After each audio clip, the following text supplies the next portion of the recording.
Tayo Pwede ay mas magluto pansit. ng pansit. Ayan. O ayan, Pansit namilis ko tayo. yung pansit na niluluto ko sa Pilipinas. So ayan, nagluto tayo. Pang merienda, pang hapunan, pang tanghalian, pang agahan. Pwede na Ito na yan. yung dinner namin. So, ayan, may repolyo, may carrots. Yan, nilagay ko na ng yung gihon. Gihon ng kanton. Konti. Ayan na.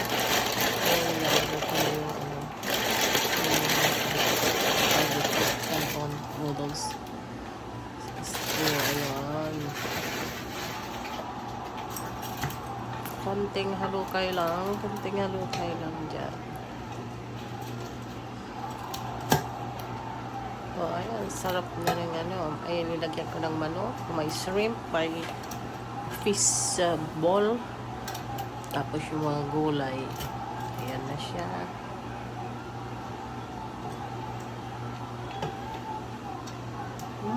Sarap. Itong bihon. Tama-tama pagdating ng apo ko, kakain na siya. Ay, sarap. Yan na siya, ng painang. Video ito yung isok kong ina. Sarap talaga. Sarap-sarap. Yum, yum, yum.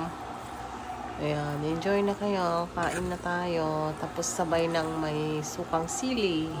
O, ayan. Pero hindi puro laging kanin ang kinakain namin. O, ayan. Okay na yan. Yeah. Ready na. Kuha na kayo. Okay. Oh. Green na kasi nagkapti dito. Cheers. Kampay. Okay. Sarap. Bye. Sarap ng pansit. Bye. Pansita ni Manang Didaya.